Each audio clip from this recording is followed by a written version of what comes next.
how's it going? It's Andrew Walsh Fitness here with something that is going to be beneficial for anyone. Whether you're an athlete, you work out, you run marathons, you cycle, or you don't even exercise at all, this is something that should be taught to everybody when it comes to self-diagnosing and just understanding your body. So what I'm going to do here is I'm going to share my screen and I'm going to walk you through the kinetic chain. So people really do need to understand what the kinetic chain is. So we start here right from the bottom. So everybody, if you look at your ankle, it should be a mobile joint. Your ankle should be able to move. You go right up the chain. Your knee should be stable, right? Your knees should never move. Your hips, those are mobile. Your spine, stable. Your spine shouldn't move. Your spine stays stable.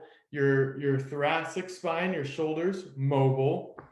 And then your neck, stable. So this is, how God created us. We are very intentional human beings. We haven't deviated from this yet. So our ankles, mobile, knee, stable, hip, mobile, and so forth. So we're supposed to go in these types of facets here. So what happens is, let's say, for example, this ankle that is a mobile joint all of a sudden becomes stable. It's really tight. We don't do ankle circles. We don't exercise it. Becomes stable. So up the chain, it then says, hey, knee, you are to become mobile. That's where you'll see an ACL tear, MCL tear, somebody's knee caves in, dislocated knee, right? So you can always try to predict where injuries are going to come from, or whenever you have pain in an area, you need to look above and below. So if I have knee pain, I need to look at the hip or the ankle and see if one of these has become stable. Because and like we said, even just something from the ankle becoming stable, the knee becomes mobile, the hip becomes stable, spine becomes mobile, the whole chain gets affected just from something as simple as ankles. Crazy enough, one of the most common adult male injuries is a torn left rotator cuff. Okay, and this is going to blow your mind.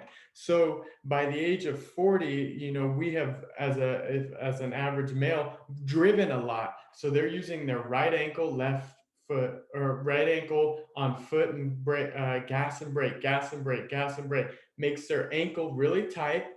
Over time, their ankle becomes stable, their knee becomes mobile. That's why you see a lot of knee replacements. Hip becomes stable also from prolonged sitting. And then you also have a fascial sling from this hip to the opposite shoulder. So you pretty much have slings from each hip. They go in an X to the opposite shoulder. So if people are driving a lot with their right foot, then it comes to this hip. This left shoulder is pretty much on a sling because that hip is tight. So when they're reaching overhead one day or something, and that resistance band has been pulling, it tears, and then they snap their rotator cuff, they think it's a fluke incident, where really it has just been prolonged tightness stemming from a tight ankle leading all the way up the chain. So this is just hopefully a takeaway for you to realize how important everything is connected.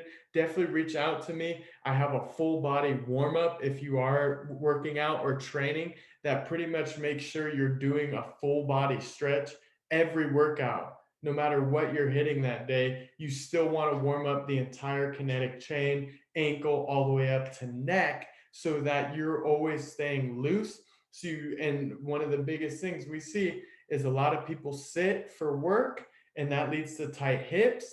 When the hips become stable, it tells the spine to become mobile. That's where you see a lot of slip disc, vertebrae, shoulder pain, and then even knee pain, all stemming from hips.